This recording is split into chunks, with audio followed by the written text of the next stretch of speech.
श्रीवत्सचिह्नमिश्रेभ्यो नम उक्तिमधीमहे यदुक्तयस्त्रयी कंठे यान्ति मङ्गलसूत्रताम् श्रीवत्सचिह्नमिश्रेभ्यो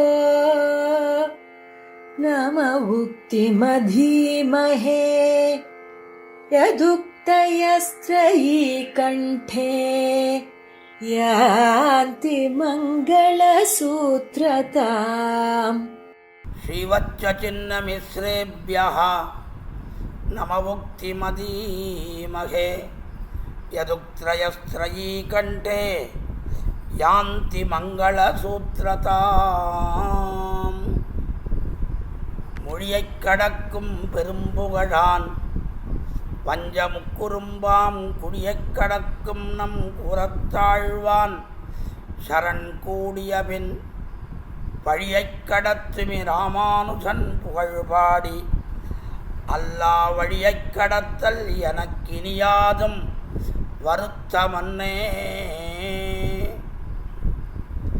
ஸ்ரீயப்பதியான சர்வேஸ்வரனாலே மயர்வர மதிநலம் அருளப் பெற்றவர்கள் ஆழ்வார்கள்.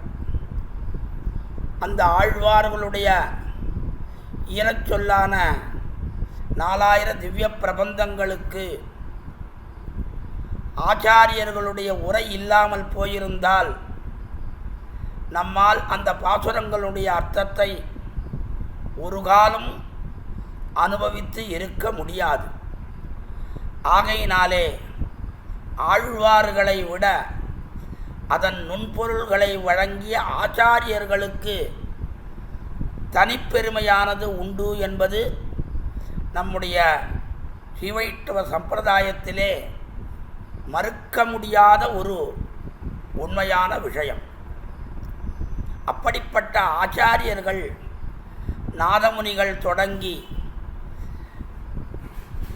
உடையவர் என்று கொண்டாடும்படியான பகவத் ராமானுஜருடைய நடுநாயகமாக கொண்டு மணவாள மாமுனிகளை முடிவாக கொண்டு இருக்கக்கூடிய ஆச்சாரியன் வரிசை கிரமம்.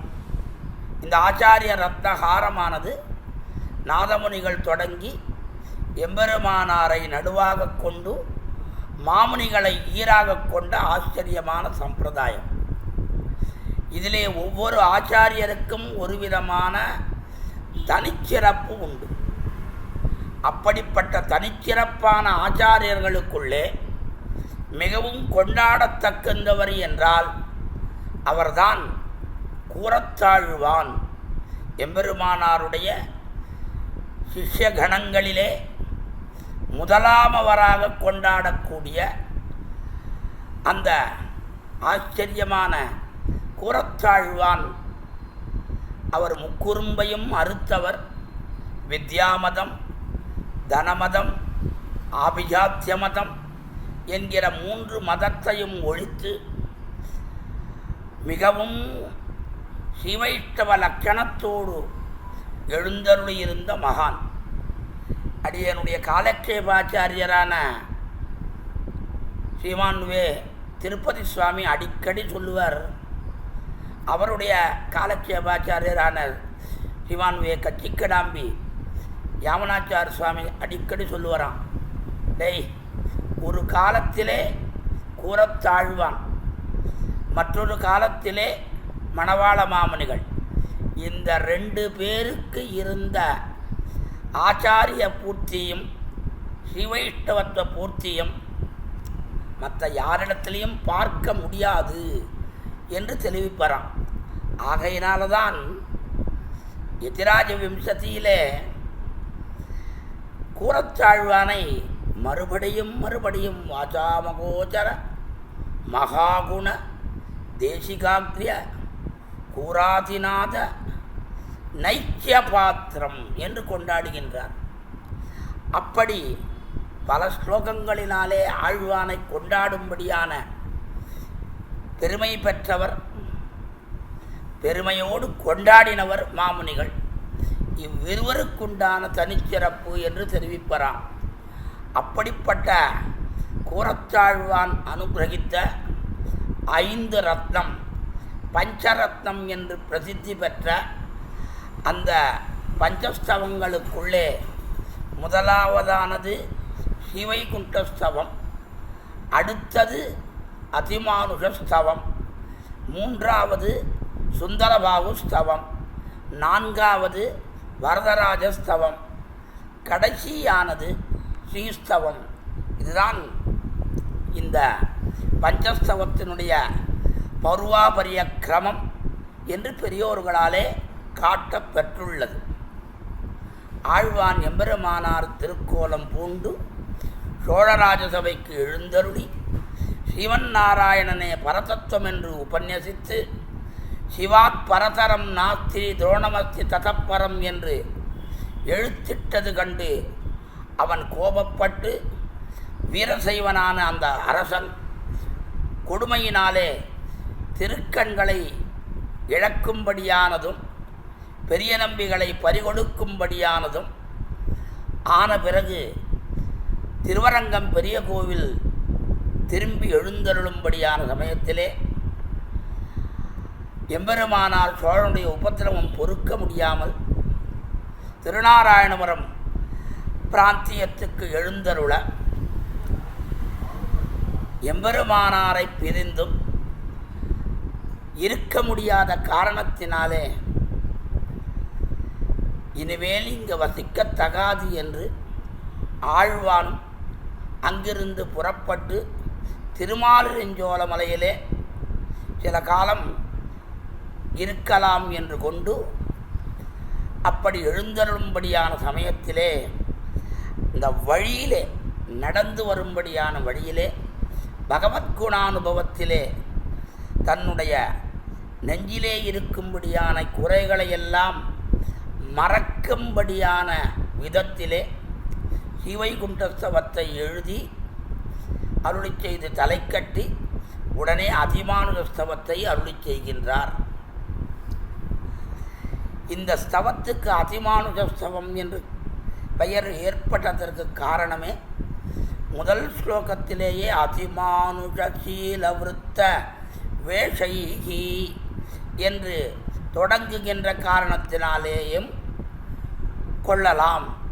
இது எப்படி என்றால் அமலனாதிபிரான் அடியார்க்கென்னை ஆட்படுத்த விமலன் கண்ணுனின் சிறுத்தாம்பினால் கட்டுண்ண பண்ணே பெருமாயன் யுதந்தே புண்டரீகாட்சா நமஸ்தே விஸ்வபாவனா என்று முதல் குறிப்பு என்னும் இலக்கணத்தாலே இதற்கும் அதிமானுஷ ஸ்தவம் என்று வந்ததாகவும், இல்லை என்றால் ராமபிரானுடையவும் கண்ணபிரானுடையவும் அதிமானுஷ்யமான தேட்டுதங்களை கூறுகின்ற காரணத்தினாலே அதிமானுஷஸ்தவம் என்று பெயரானதாகவும் பெரியோர்கள் பணிப்பர். அப்படிப்பட்ட அந்த அதிமானுஷ ஸ்தவத்திலே கீழே பல பல மகனீயர்களான வித்வன்மணிகள் 35 ஸ்லோகத்தை அனுபவித்து முடித்துள்ளார்கள். அடியேனுக்கு 36வது ஸ்லோகத்திலிருந்து ஆரம்பித்து ஒரு 5 ஸ்லோகத்தை விண்ணப்பிக்க வேணும் என்று தற்சமயம் நடந்து வரும்படியான இந்த ஸ்தோத்திரதாரா, ஏற்கனவே திவ்ய பிரபந்த தாரா முடிந்து இப்பொழுது ஸ்தோத்திரதாரா என்பது ஆரம்பித்து ஆச்சரியமாக நடந்து வரும்படியான இந்த சந்தர்ப்பத்திலே அடியேனுக்கு இப்பொழுது அதிமானுஷஸ்தவ விருத்தத்தை விண்ணப்பிக்கும்படியான பாக்கியத்தை ஸ்ரீமத் வேதமார்க்க பிரதிஷ்டாபனாச்சாரிய உபயவேதாந்த பிரவர்த்தகாச்சாரியராய் பரமம்ச பரிவிராஜகாச்சாரியராய் எழுந்தருளி இருக்கும்படியான ஸ்ரீ யதுகிரி யதிராஜ நாராயண ராமானுஜ ஜீயர் சுவாமியினுடைய நியமனமடியாக ஏற்பட்டுள்ளது. இதற்கு துணையாக சென்னையிலே இருக்கக்கூடிய ஆச்சரியமான தர்மஸ்தாபனமான திருவல்லிக்கேணியிலே திகழும்படியான எம்ஓ பார்த்தசாரதி ஐயங்கார் சேரிட்டீஸ் என்கிற அந்த நிறுவனத்தாரும் சேர்ந்து நடத்தும்படியான ஒரு ஆச்சரியமான ஒரு இந்த திவ்ய ஸ்தோத்திர தாரையிலே இந்த அதிமானுஷஸ்தவத்தினுடைய வைபவத்தை விண்ணப்பிக்கும்படியான பாக்கியத்தை அளித்த மகனீயர்களுடைய திருவடிகளுக்கு முதலாக பல்லாண்டு பாடிக்கொண்டு அடியேனுக்கு இட்ட கட்டளையை பூர்த்தி பண்ணுவதற்கு முயற்சிக்கிறேன். எல்லாவற்றுக்கும் ஆச்சாரியனுடைய மங்களாசாசனமும் பெரியோர்களுடைய கட்டாட்ச வைபவமும் பாகவதர்களுடைய அடியவர்களுடைய அனுக்கிரக விசேஷமும் இல்லாமற் போனால் எதுவுமே நடக்காது.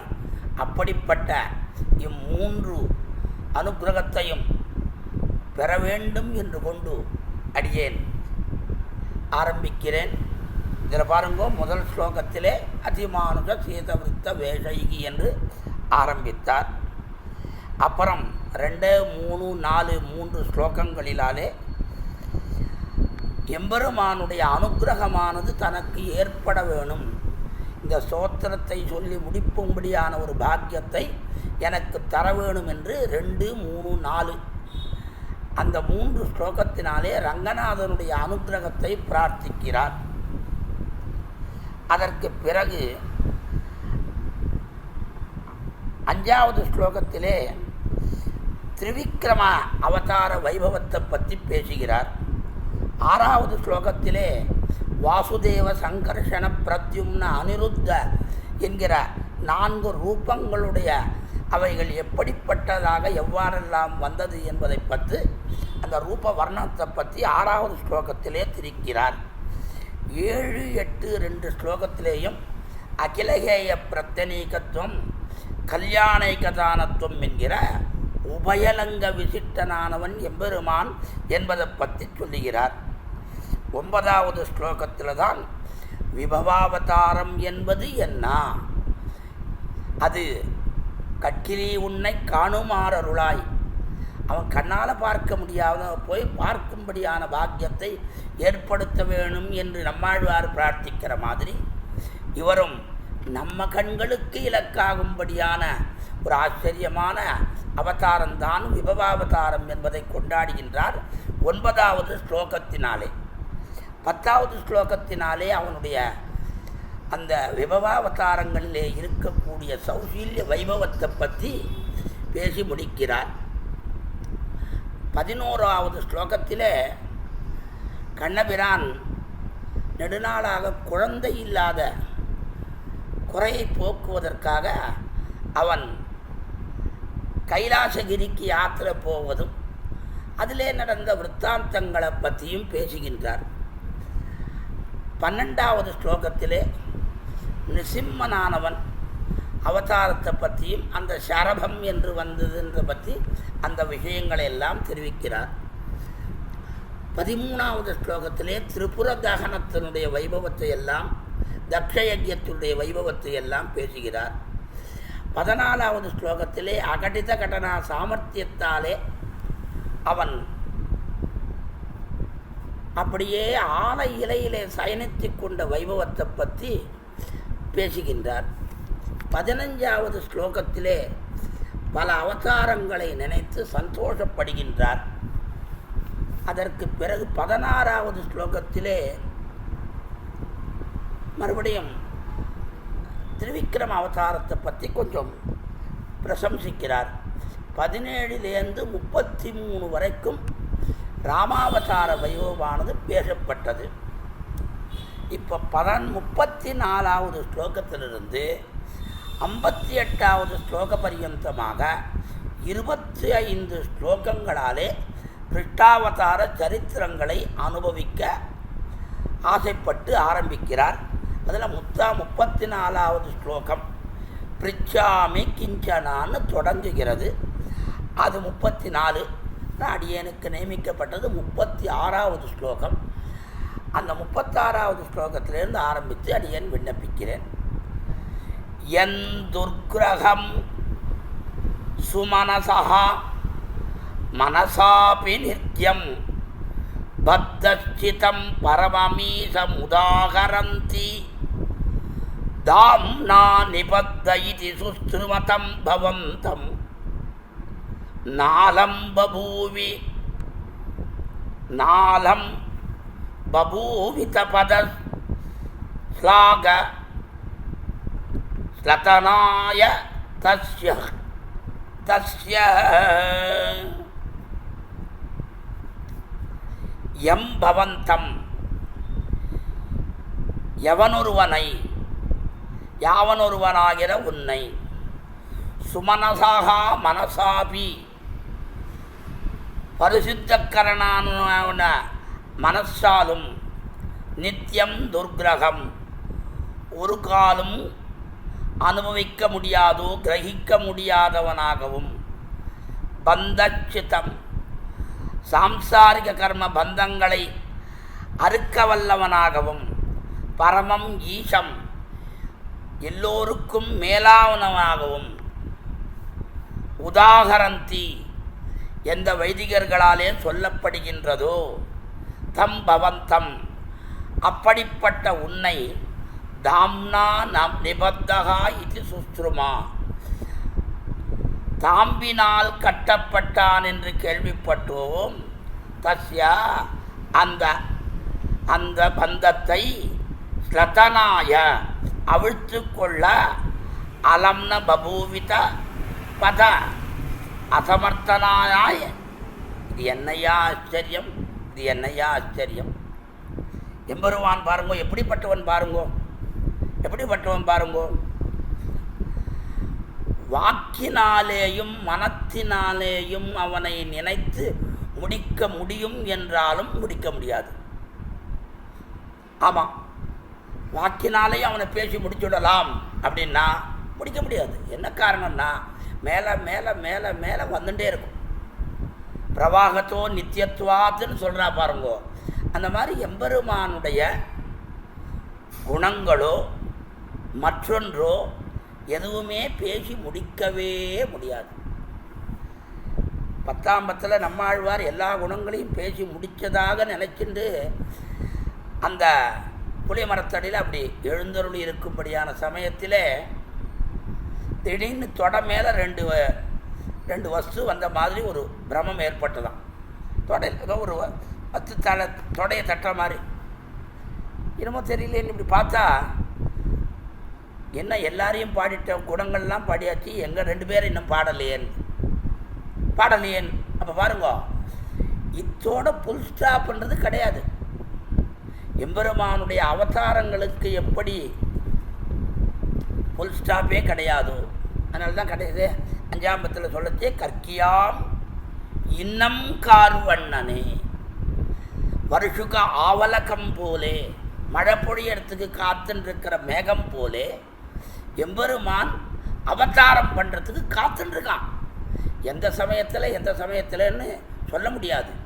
ஆகையினாலே அப்படிப்பட்ட கிரமத்திலே இருக்கக்கூடிய அந்த எம்பெருமான் நம்ம மனசினாலேயோ வாக்கினாலேயோ அவனை நாம் நினைத்தலும் முடியாது, பேசி முடிக்கவும் முடியாது.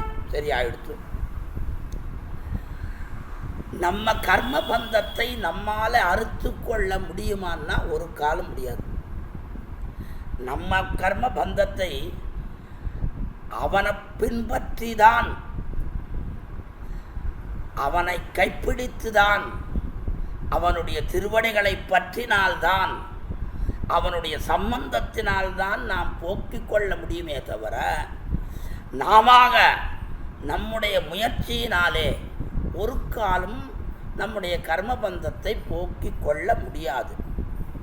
அப்போ எம்பெருமானால தான் அந்த கர்மபந்தங்கள் எல்லாம் போகும் என்பது ரொம்ப ஆச்சரியமானது. பாருங்கோ, நம்மள எழுதுறார், ஒரு குருவி பிணைத்த பிணை ஒரு காலம் அவிழ்க்க போகாதிரே. ஒரு குருவி கட்டுட்டு சொன்னால் அதை நம்மால் அவிழ்க்க முடியாது. அதுபோல எம்பெருமானாலே கட்டுப்பட்ட இந்த கர்மபந்தமானது அவனால தான் பிரிக்க முடியுமே தவிர, ஒரு கூடு கட்டித்து குருவிக்கு ஒரு கூடு கட்டித்து பார்த்தோம், நாம் கழிச்சுட்டு நாம் அதே மாதிரி கட்டலான்னு என்ன முயற்சி பண்ணாலும் கட்ட முடியாது. ஏன்னா அந்த குருவிக்கு எம்பெருமான் கொடுத்த ஒரு தகுதி, ஒரு அதிகாரம், அதுதான். அதனால் அது கட்டின மாதிரி நாமளே கட்டணும்னு முயற்சி பண்ணால் கூட முடியாது. அதுபோல நம்முடைய கர்மபந்தத்தை நாம் அவிழ்க்கப் போகாது, அவனால் தான் அவிழ்க்க முடியும். அப்படிப்பட்ட பெருமையுடையவன் எம்பெருமான். எதனால் நம்முடைய கர்மபந்தத்தை அவன் போக்குகிறான்னா, எல்லாருக்கும் மேலானவனாக இருக்கின்ற காரணத்தினால். பரமேஸ்வரன் ஈசானாம் பரமஹா, ஈஸ்வர்களுக்கு எல்லாருக்கும் மேலானவனாக இருக்கக்கூடிய அவன் கிருஷ்ணாவதாரத்திலே ஒரு ஆச்சரியமான காரியத்தை பண்ணாயா. இதெல்லாம் சொல்கிறவ யாரு? வைதிகர்கள். உதாகரந்தி, பெரியோர்கள்லாம் சொல்கிறான். ஏ ஜவேத விதோ விப்ராஹா ஏ ஜாத்யாத்ம விதோ ஜனாஹ தே வதந்தி மகாத்மானம் தே வதந்தி. அந்த மாதிரி பெரியோர்கள்லாம் சொல்கிறான். என்ன சொல்கிறான்னா, இப்படி எல்லாவற்றையும் நீக்கக்கூடியவன், மேலானவன், வாக்கினாலேயும் மனத்தினாலேயும் எட்ட முடியாதவன். அப்படிப்பட்ட அந்த எம்பெருமான் இந்த கிருஷ்ணாவதாரத்தினே யசோதையினாலே ஒரு தாம்பினாலே கயிற்றினாலே கட்டப்பட்டான் என்கிறது எப்படியா பொருந்தும்? எப்படி பொருந்தும்? அந்த தாம்பாலே கட்டப்பட்ட பந்தத்தை அவனால் அவிழ்த்து கொள்ள முடியாதா? ஏன் அவிழ்த்து கொள்ளவில்லை? நான் அசமர்த்தனா? இங்கே கேட்கிறார். சமர்த்தன் இல்லையா? கண்ணபிரானுக்கு அந்த சாமர்த்தியம் இல்லையா? அவுத்து கொண்டு வெளியில் வரக்கூடிய சக்தி இல்லையா?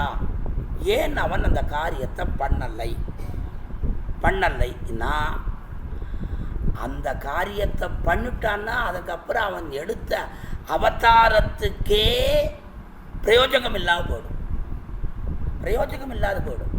அவன் எதுக்காக அவதாரம் பண்ணினான்னா, இந்த ஆயர் பெண் பிள்ளைகளுக்கு கட்டவும் அடிக்கவும் எளியனாகவும், இவ எப்படி சொல்கிறாளோ அப்படியெல்லாம் கேட்டு நடக்கக்கூடிய தன்மையுடையவராகவும் திகழ வேணும் என்பதுதான் இந்த இடத்திலே முக்கியமான விஷயம். ஆகையினாலே அப்படிப்பட்ட அந்த காரணத்தினாலே அவன் என்ன பண்ணான்? கட்டுறையா? கட்டு, நான் மாட்டான், அப்படியே இருக்கான். எங்கள் சுவாமி ஆச்சரியமான ஒரு பாட்டை சொல்லி ரொம்ப ரசோக்தியாக ஒரு விஷயம் சொல்லுவார். திருமங்கையாழ்வாரோட பாசுரம், கட்ட வெட்டென்னிருந்தான் அப்படின்னு பாசுரம். வெட்டுனா இங்கிலீஷில் ஈரத்துணிக்கு வெட்டு அப்படின்னு பேர். ஈரத்துணிக்கு வெட் கிளாத் அப்படின்ற அளவுலையும் ஈரத்துணி. கட்ட, அவன் தாம்பினாலே கட்ட வெட்டென்றிருந்தான். அப்போ சொல்லுவார், திருமங்கையாழ்வாருக்கு இங்கிலீஷ் பாஷை அருமையாக தெரியும் அப்படின்னு எங்கள் சுவாமி சொல்லுவார். என்னன்னா, வெட்டென்றிருந்தான், அது வெட்டுன்னா ரசோக்தி தான், வேற ஒன்றும் இல்லை. ஈரத்துணி எங்கேயாவது நகருமா? அப்படியே ஈரத்துணியை போல இருந்தான் அப்படின்னு சொல்லுவார். அந்த மாதிரி அவன் இருந்தான்னா, இது என்னையாதுன்னா வேற ஒன்றும் இல்லை. அசக்தரை போலே இருந்ததும் அவன் அழுது இருந்ததும் என்ன ஆச்சரியம்! எல்லாத்தையும் உடைக்கக்கூடியவன், எல்லாருக்கும் உடை தெரியக்கூடியவன், அவன் போய் ஒரு கட்டுப்பட்டு இருந்தான்னா அதுக்கு என்ன காரணம்னா, மௌக்தியம் அல்ல, அவனுக்கு தெரியாததல்ல, அந்த அவதாரத்துக்கு இருக்க வேண்டிய நிலைமையை காட்டின பெருமையை உண்டாக்கின வைபவத்தை சொல்லுகிறது இந்த ஸ்லோகத்தினாலே. 37வது ஸ்லோகம். ஐசம் ஹிசைசவமபி வ்யதிவேலகேலம் யத் பூதனாசகடமார்ஜுனயோத்யயுக்மம் பால்யோஜிதான்ய பரசாச்சி விசிஷ்டதே விசேஷ்டிதேன ஹந்தாலபந்த சலபாயித மோஜலஸ்தே. ஏற்கனவே 34வது ஸ்லோகத்திலே இந்த விஷயங்களெல்லாம் சொல்கிறார். பாருங்கோ, அந்த ஸ்லோகம் என்னன்னு பார்த்தா, சா பூதநாசகடம் அர்ஜுனயோஜ்யயுக்மம் பால்யோஜிதான்யபரச்சேஷ்டித விஷ்புலிங்கே யஸ்யாலபந்த ஜலபத்வ மகோனிகூடः சத்வம் व्रजे விவருத்திஷே கில கம்சபீத்யா என்று ஆச்சரியமாக சா பூதனா சகடம் என்ன ஒவ்வொன்றுத்தையும் அதே அதுதான் மறுபடியும் அதே தான். பூத்தனா யத்து பதபதார்த்தம் பாருங்க. யத்து யாவனொரு காரணத்தினாலே பூத்தனா பூத்தனையையும் சகடம் சகடாசுரனையும் அர்ஜுனயோகோ யுக்மஞ்ச மருதமரங்களாக ஒன்றுக்கொன்று பிணைந்து கொண்டிருந்த மருதமரங்களையும் பால்யோசித அந்ய பரசாதி விசிஷ்டிதேன பால்ய உச்சிதமாகவும் அந்யார்த்தமாயிருக்க யாதிரிக்கிற சேஷ்டையினால் தே உன்னுடைய ஓஜசா பிரதபை அவனுடைய இந்த ஒளிக்கற்றையானது பிரதபாக்னிக்கு பிரதபா அப்படியே அந்த ஒளி சலபாயுதம் விட்டில் பூச்சியானது எப்படி விளக்கு வச்சான விட்டில் பூச்சி வந்து விழறதோ அலபந்த வந்து விழற மாதிரி இவாள்லாம் வந்து விழுந்தாலே ஐசம் சைச்சவமபி சர்வேஸ்வரனுடைய குழந்தை பருவமும் கூட வியதிவேல கேலம் ஹி அளவற்ற திருவிளையாடல்களை உடையதுதான் என்று இந்த ஸ்லோகத்தினாலே தெரிவிக்கிறார். பாருங்கோ, பூத்தனை குழந்தையா இருக்கான்.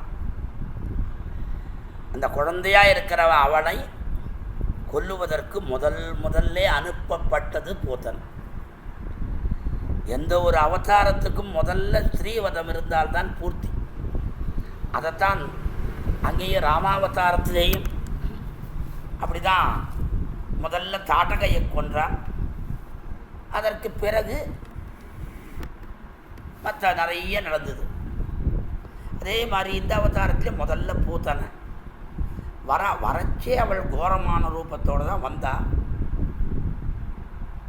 கோகுலத்துக்கு வந்து காலை வச்ச உடனே அவளுக்கு நவயௌவன ரூபம், ஆச்சரியமான ரூபமானது ஏற்பட்டதாம்.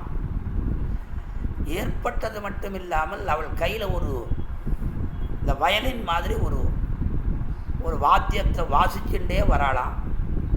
அந்த வாத்தியத்துக்கு கட்டுப்பட்டு குழந்தைகள் எல்லாம் அப்படியே பின்னாடியே ஓடி வருதாம். ஓடி வந்துட்டே இருக்கச்சே நேராக போகிறா எம்பெருமானுடைய வீட்டுக்கு, யசோதையனுடைய வீட்டுக்கு போகிறா. நந்தகோபன் திருமாளிக்கு போயிட்டா. அங்கே குழந்தை இருக்கான், கண்ணன் இருக்கான். நேராக போனால் எடுத்தா வச்சுண்டவள் என்ன பண்ணா, அடுத்த கணம் அவனுக்கு விஷமிஸ்ரிதமான அந்த முளைப்பாலை கொடுக்கணும்னு தீர்மானம் பண்ணி கொடுக்கறதுக்கு போகிறான். சாதாரணமாக இந்த முளைப்பாலை சாப்பிட்றதுன்னா குழந்தைகளுக்கு ரொம்ப இஷ்டமாக சாப்பிடும். இதுவும் கூட ஸ்தன்யபானத்தை பண்ணுறதுக்காக அப்படி வாயை வச்ச உடனே அதில் இருக்கக்கூடிய விஷமிஸ்ரிதம் என்னென்னா பகவான் இல்லையோ தெரிஞ்ச உடனே என்ன பண்ண, ஓஹோ அப்படியா, நான் இங்கே வந்துட்டேன்றதை தெரிஞ்சுட்டு மாமா அனுப்பிச்ச முதல் ஆளா நீ, சரி.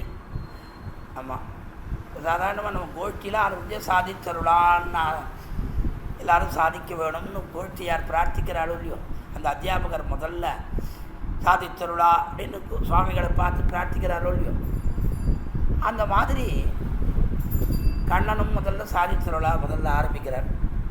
ஓஹோ அப்படியா, அனுப்பிச்சிருக்காரா மாமா, ரொம்ப சந்தோஷம், பரம சந்தோஷம் என்ன அப்படியே அந்த முனைப்பாலோடு சேர்த்து அவருடைய பிராணனையும் சேர்த்து இழுத்து துப்பிட்டான். அவ்வளோதான், தீர்ந்து போச்சு, முடிஞ்சு போச்சு.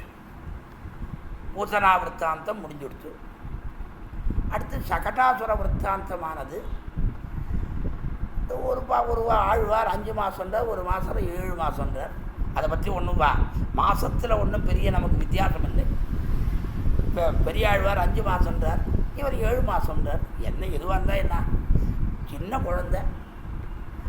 அப்போ யமுனையில் தீர்த்தாமடத்துக்கு போனான். தீர்த்தாமடத்துக்கு போன உடனே எல்லாரும் யசோதையை பார்த்து, அம்மா எத்தனை நாளாச்சுமா நீ யமுனைக்கு வந்து, எவ்வளோ நாளாச்சு, ஐயோ அப்படின்னா உடனே அவள் வந்து, இந்த கண்ணன் வந்தத்துலேருந்து என்னால் ஒன்றுமே பண்ண முடியலம்மா, வெளியிலே கிளம்ப முடியலம்மா, அவ்வளோ துஷ்டனாக இருக்காம்மா அப்படின்னு உடனே அவள் கேட்க இவள் சொல்ல, அவள் கேட்க இந்த கண்ணனுடைய குண வைபவத்தில் முழுகி போயிட்டான்.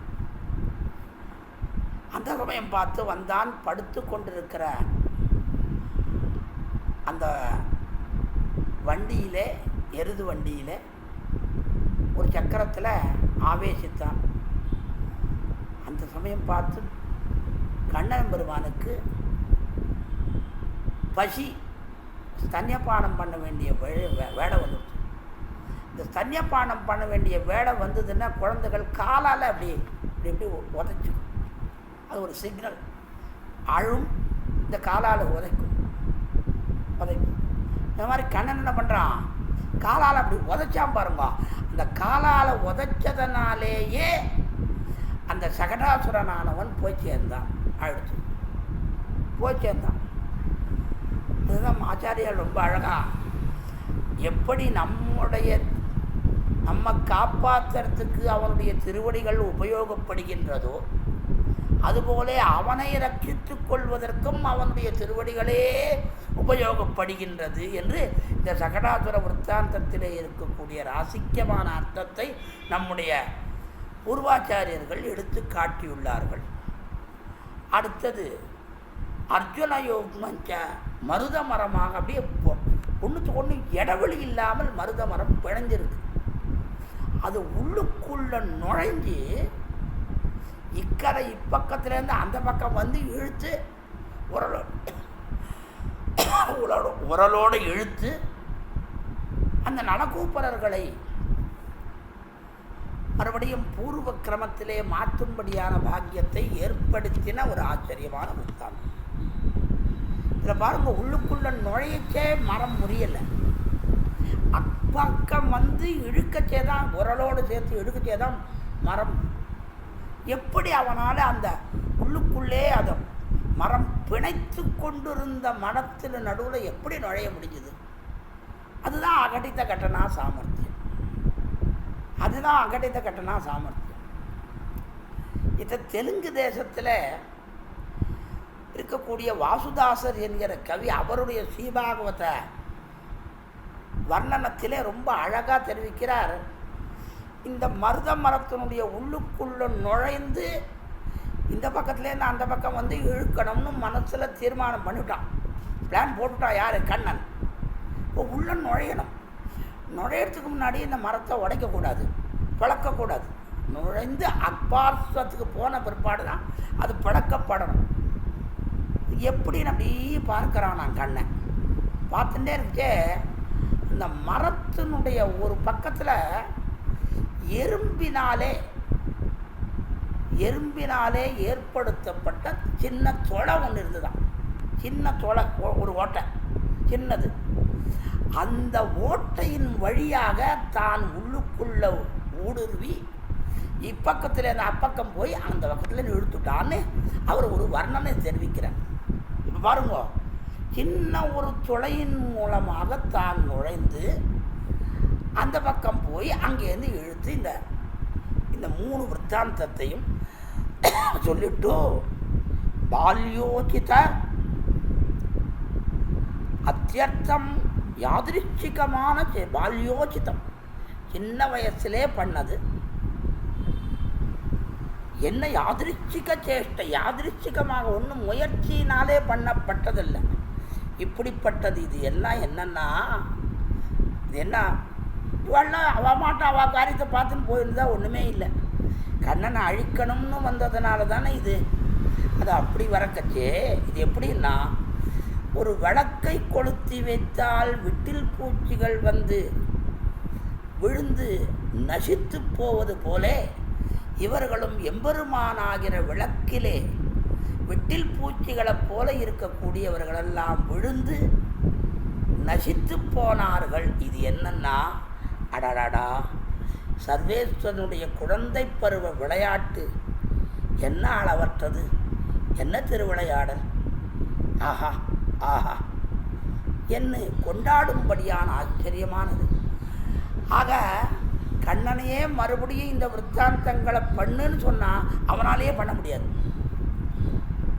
சர்வசக்தி யுக்தனாக இருக்கக்கூடிய அவனாலேயே பண்ண முடியாதபடி இருக்கக்கூடிய அந்த விற்த்தாந்தங்களை எல்லாம் அந்த சின்ன பருவத்திலே பண்ணினான்னா என்ன ஆச்சரியம், என்ன ஆச்சரியம், என்ன ஆச்சரியம் என்று கொண்டாடுகின்றார் இந்த 37வது ஸ்லோகத்தினால். அடுத்த 38வது ஸ்லோகத்திலே சத்யேவ கவ்ய நிவகே நிஜதாம் நிபூம்னா பரியந்த சத்மசு கிமர்த்த மாசுசுரஸ்வம் முஷ்டம் ச கிம் व्यजघटः घटशेषमग्रे गोपीजनस्य परिहासपदं किमासीः. ஒரு கேள்வி கேட்கிறார் ஆழ்வான். நிஜதாம்னி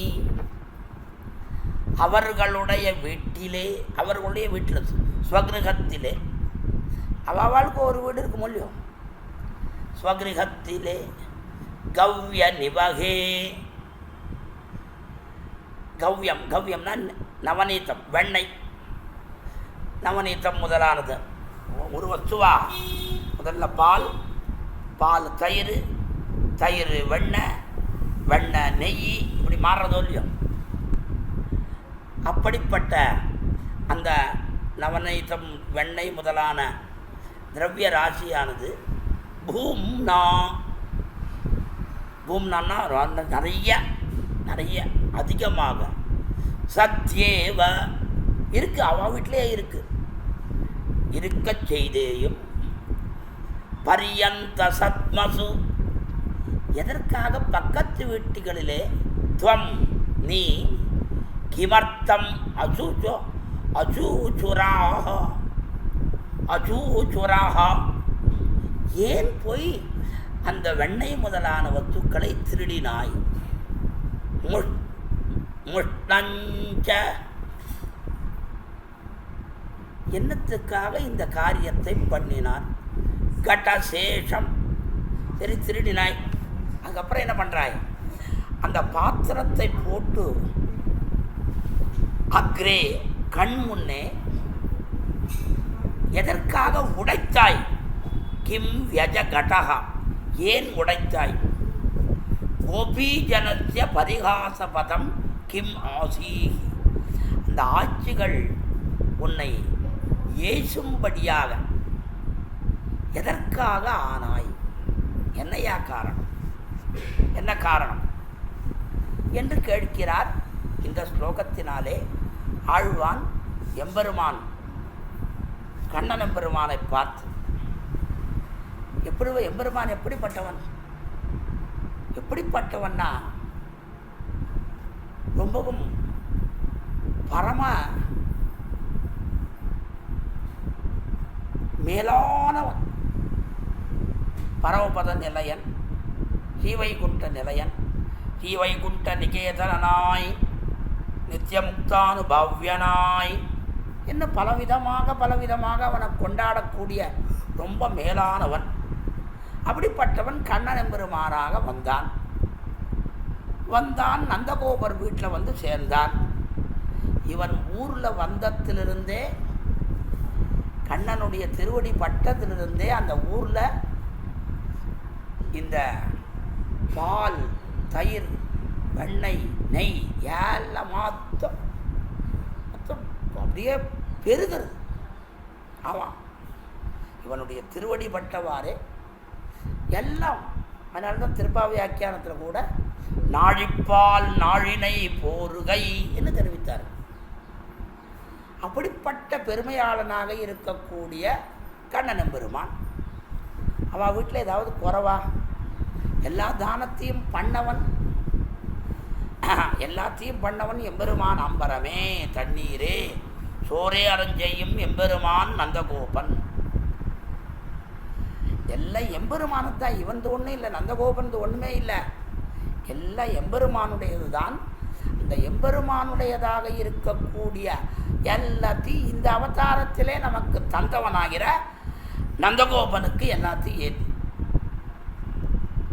யாதவாபியத்தில் கூட அதிசகார என்ற ஆச்சரியமான ஸ்லோகத்தினாலே ரொம்ப அருமையாக கொண்டாடுகின்றார் வேதாந்த வாசிரியரும் கூட. ஆகையினாலே அப்படிப்பட்ட ஆச்சரியமான அந்த எம்பெருமான் வளரும்படியான நந்தகோபனுடைய கிரகத்திலே ஏதாவது குறைவா? வெண்ணெய்க்கு குறைவா, இல்லை நெய்க்கு குறைவா, இல்லை மத்தொன்னுக்கு குறைவா? எதுவும் இல்லை, நிறைய இருக்கு, நிறைய இருக்கு. அப்படி இருக்கச்சே பிரத்தியார் வீட்டுக்கு போய் என்னத்துக்காக திருட்டுத்தனம் பண்ணணும்? என்ன ஆழ்வார்கள் எத்தனை பாரும் வரும் சொல்கிற வார்த்தைகள் பாருங்க. வைத்தனையும் காய்ந்த பாலும் வடிதயரும் நறுவனையும் இத்தரையும் பெற்றறியேன் எம்பிரான் நீ பிறந்த பின்னை என்று எத்தனை யசோதை சொல்லும்படி இந்த கிரகத்தில் பாருங்க. அவள் சொல்கிறான், வைத்தனையும் காய்ந்த பாலும் வடி தயிரும் நறுவெண்ணையும் இத்தனையும் பெற்றறியேன். அப்படியே மொத்தம் கரமமே மாறி போயிடுது. எப்படி சொல்லணும்? காய்ந்த பாலும்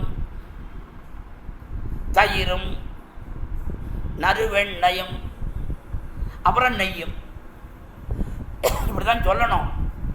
ஆனால் பாருங்க, முதலெடுத்தே வைத்த நெய்யும் அப்படின்ட்டு வச்ச நெய்யே காணும்.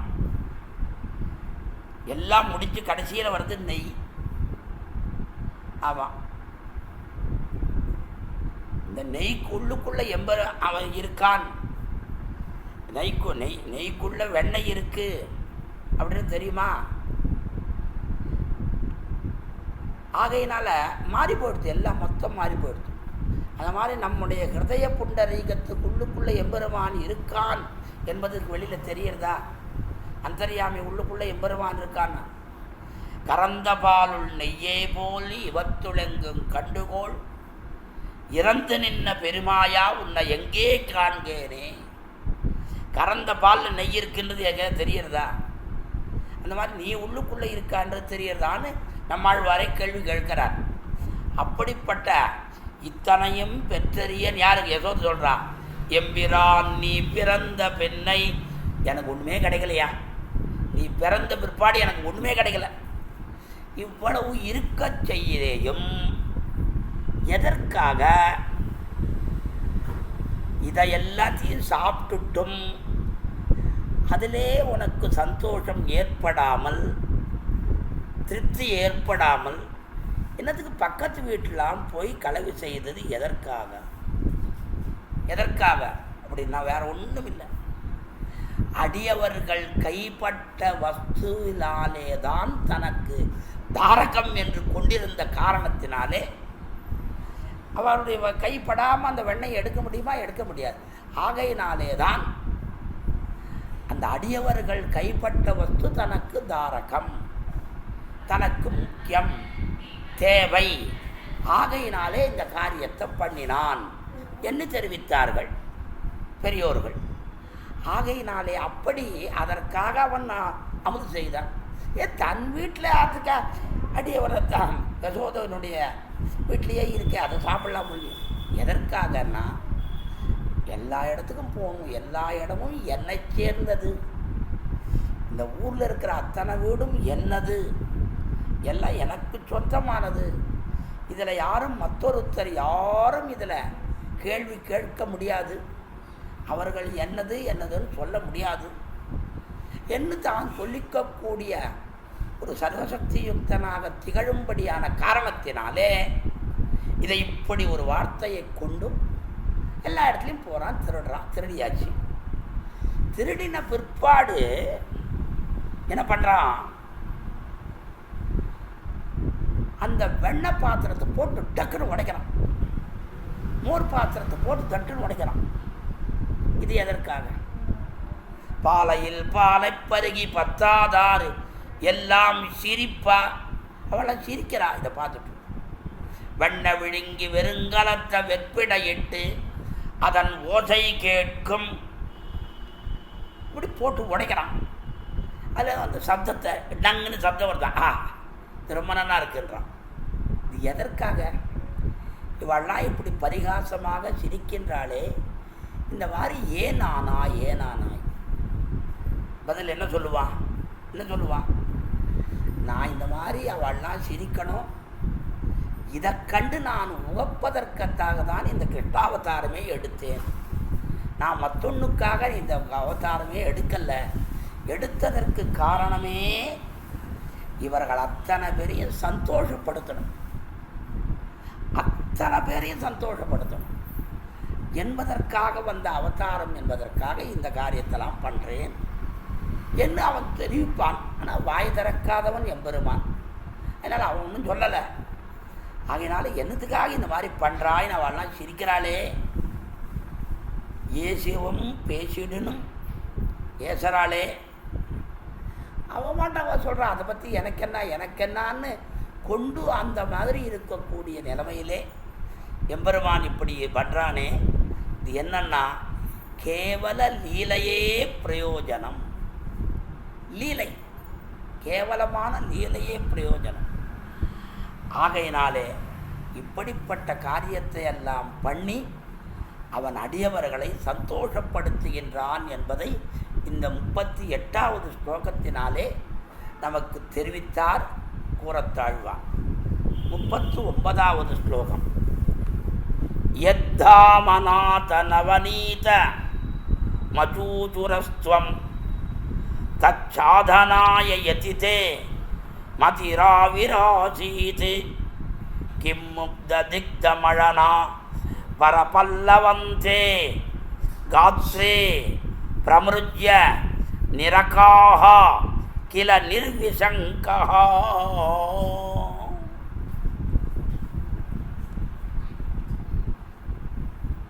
ரொம்ப ஆச்சரியமான ஸ்லோகம். ஹே நாதா, ஏ கண்ணபிரானே, துவம் யத் நவநீதம் அசூச்சுராஹ, நீ ஒரு வீட்டில் எண்ணெய் களவு கண்டாயே, அதை மறைப்பதற்காக தே உனக்கு மதிஹி ஆவிராசீத்யதி, அப்படி மறைக்கணும்னா அதுக்கு ஒரு எண்ணம் ஏற்படணுமோ இல்லையோ.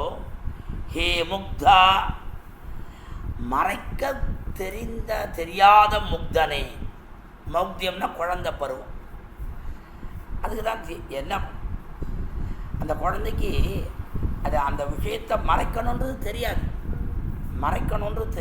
அப்படி அமுனா, இப்படி திருடிய வெண்ணையாலே திக்தம், உடம்பு பூரா கர பல்லவம் தே காத்ரே பிரமிருஜ்ய நிர்விசங்க சன்னு நிரதாகில கிம்.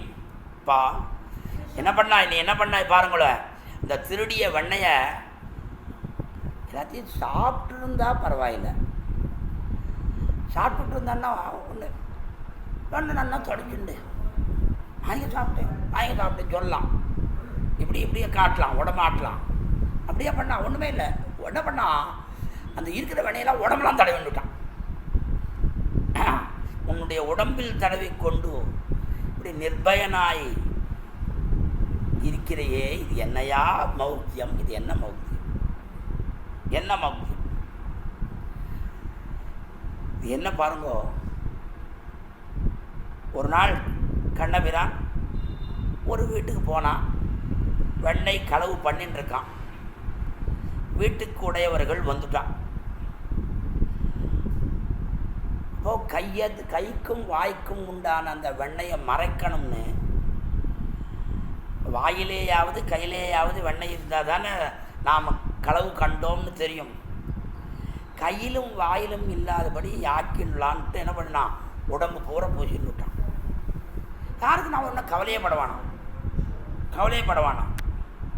ஐயோ, இப்படி ஒரு மௌத்தியம் சிறுபிள்ளைத்தனமான காரியத்தை பண்ணுறானே, ஐயோ இதுக்கு மேலே ஒரு மௌத்தியம் சிறுபிள்ளைத்தனம் உண்டா?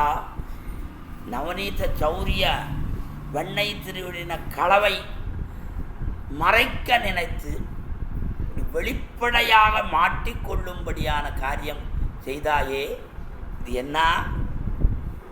இது சிசு சின்ன குழந்தை பண்ண காரியமா, இல்லை மௌத்தியம் என்கிற பாவனையோடு பண்ணியா?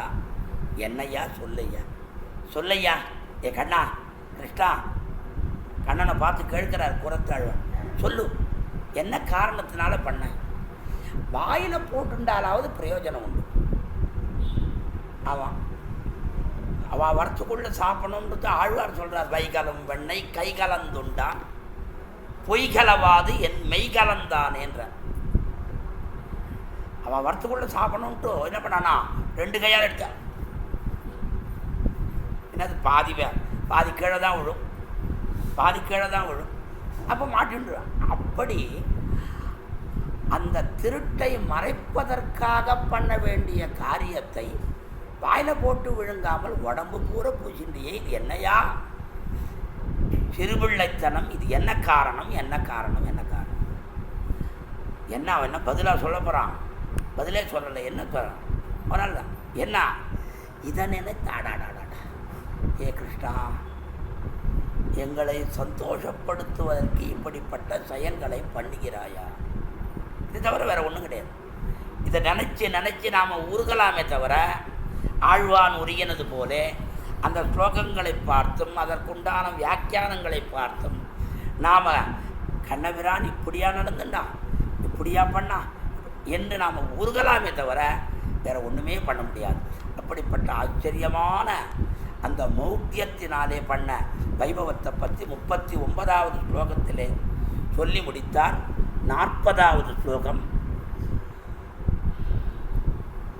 துவாமத்யகோபகிருக கவ்யமுஷம் யசோதா குர்வீத்வதீயமவமான மமிருஷ்யமாணா பிரேம்னான தாம பரிணாமஜுஷா பவந்த தாதிருந்ததே சரித மாரியஜதா சகந்தே.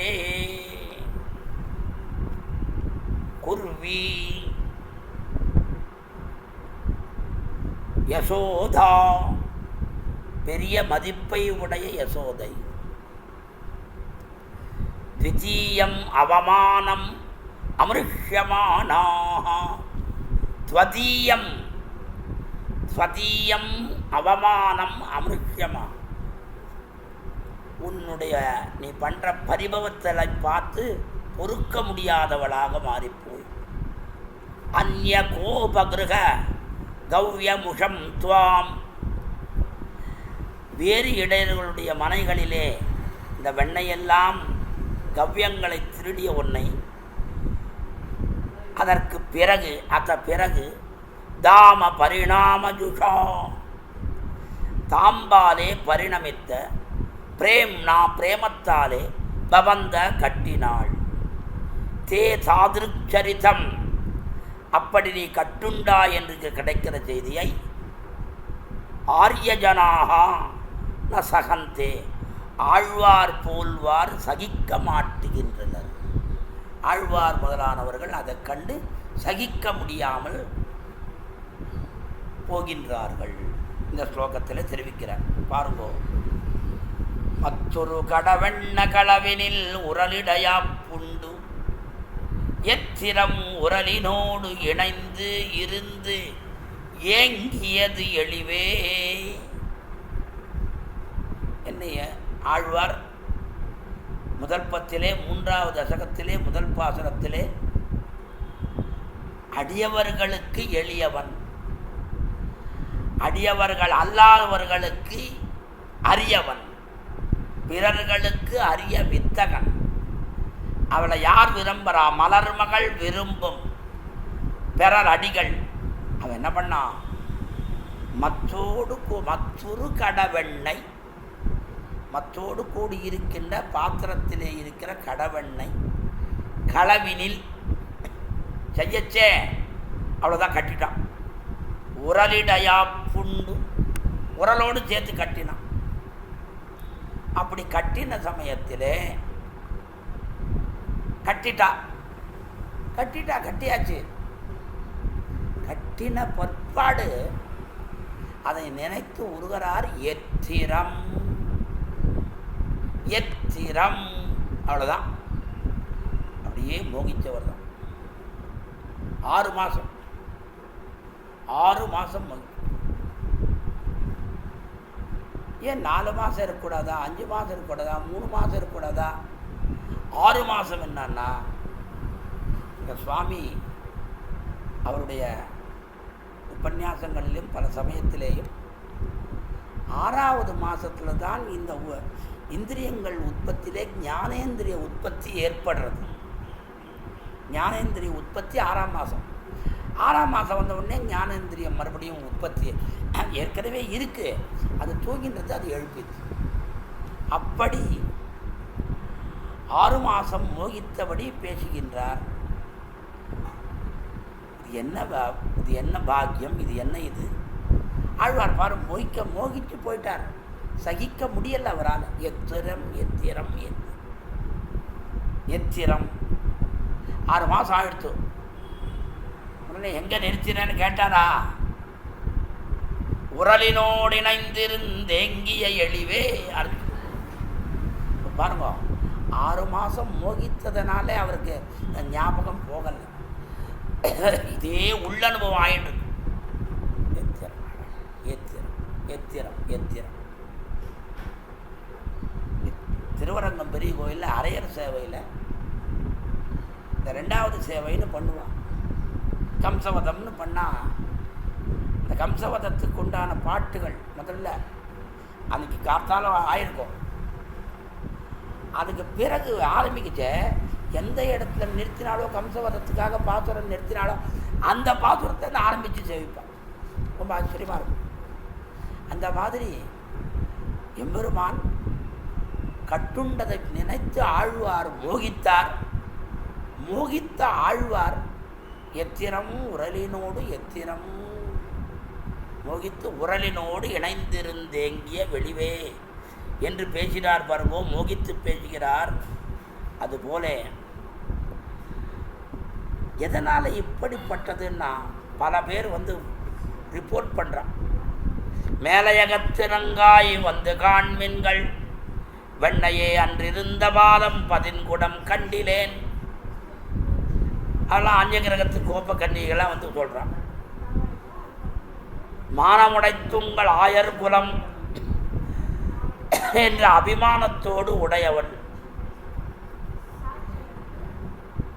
ததீய அவமான மமுருஷ்யமானா கேளாராயர் குலத்தவரிப்படி கெட்டேன் வாழ்வில்லை. அததாம பரிணாமஜுஷா பிரேம்னா பவந்த. யசோதை தன்னுடைய பிரேமத்தாலே உன்னை கட்டினாள். அதனால் கட்டினாலே தவிர மனசிலே எந்த விதமான மாச்சரியமும் கோபமும் எதுவும் கிடையாது. அன்புற்று நோக்கி அடித்தும் பிடித்தும் அனைவருக்கும் காட்டித்திலையேன். அதனால் நீயே சொல்கிறாய், அன்புற்று நோக்கி அடித்தும் அனைவருக்கும், மற்றவர்களுக்கெல்லாம் கிடையாது, அனைவருக்கும் இல்லை. அன்புற்று நோக்கி அடித்தும் பிடித்தும் அவளுக்கெல்லாம் காட்டுவேன். எல்லாருக்கும் அவன் என்னிடத்துல இந்த மாதிரி இல்லாத வாழ்க்கெல்லாம் காட்ட மாட்டேன். ஆமாம், ஆகையினாலே அப்படி அவளுடைய பிரேமமே தாம்பாக உருவாடுத்தது. ஆகையினாலே தாமபந்தம் என்பது பிரேம காரியம். இப்படி தேதாதிருக் சரிதம் ஆரியஜனா நசகந்தே. இப்படி நீ கட்டுண்டிருக்கும் இந்த சரித்திரத்தை பிரஸ்தாவித்த மாத்திரத்திலே அப்படி வாயால் சொன்ன உடனேவே சகித்திருக்க மாட்டாமல் எத்திரம் என்று ஆழ்வார் போலே மோகித்தார்கள். நம்மாழ்வார் மோகித்தார். அதுபோலே எம்பெருமானுடைய சரித்திரங்கள் நம்மை அத்தனை பேரையும் மோகிக்கச் செய்யக்கூடிய சரித்திரங்கள். அப்படிப்பட்ட அவனுடைய சரித்திரங்களை எல்லாம் நாம் எல்லோரும் படித்து சுவைத்து இன்புற்று அதிலே நன்றாக மோகத்தோடு ஆழ்ந்த பக்தியோடு ஏற்பட்டு எல்லோரும் எம்பெருமானை அனுபவிக்க வேண்டும் என்பதற்காக ஏற்படுத்தப்பட்ட இந்த ஆச்சரியமான ஸ்தோத்திர தாரையிலே இந்த 5 ஸ்லோகங்களை விண்ணப்பிக்கும்படியான பாக்கியத்தை ஏற்படுத்தி கொடுத்த ஸ்ரீமத் பரமசேத்தியாதி யதுகிரி யதிராஜ நாராயண ஜீயர் சுவாமி திருவடிகளுக்கும் மற்றும் உண்டாடைய நிர்வாகிகளுடைய திருவடிகளுக்கும் கேட்டு ரசிக்கும்படியான பாகவத சிகாமணிகள் அண்டாள் போற்றிய திருவடிகளுக்கும் பல்லாண்டு பாடி அடியோமோடும் நின்னோடும் பெருவின்னி 1000 பல்லாண்டு என்று பாடி அடியேன் நிற்கிறேன். அர்வாஞ்சோயத்பத சரசிதத்வந்த்வமாஸ்ருத்ய பூர்வே மூர்த்நாயஸ்யான்வயமுபகதான் தேசிகா முக்திமாபுஹு சோயம் ராமானுஜமுனிரபி ஸ்வீய முக்திம் கரஸ்தாம் யத் சம்பந்தாத் அமனுதகதம் வர்ணியதே கூரநாதஹ. கூரத்தாழ்வான் திருவடிகளே சரணம். பற்பமெனத்திகள் பைங்கழலும் தன் பல்லவமே விரலும். பற்பமென திகழ் பைங்கழலும் தன் பல்லவமே விரலும். பாவனமாகிய பைந்துவராடை பதிந்த மருங்கழகோ. பாவனமாகிய பைந்துவராடை பதிந்த மருங்கழகும். முப்புரி நூலோடு முன்கையில் ஏந்திய முக்கோல் தன்னழகும். எப்பொழுதும் யதிராசன் வடிவழகு என் இதயத்துள்ளதால் இல்லை எனக்கெதிர் இல்லை எனக்கெதிர் இல்லை எனக்கெதிரே. இல்லை எனக்கெதிர் இல்லை எனக்கெதிர் இல்லை எனக்கெதிரே. இல்லை எனக்கெதிரே இல்லை எனக்கெதிரே இல்லை எனக்கெதிரே.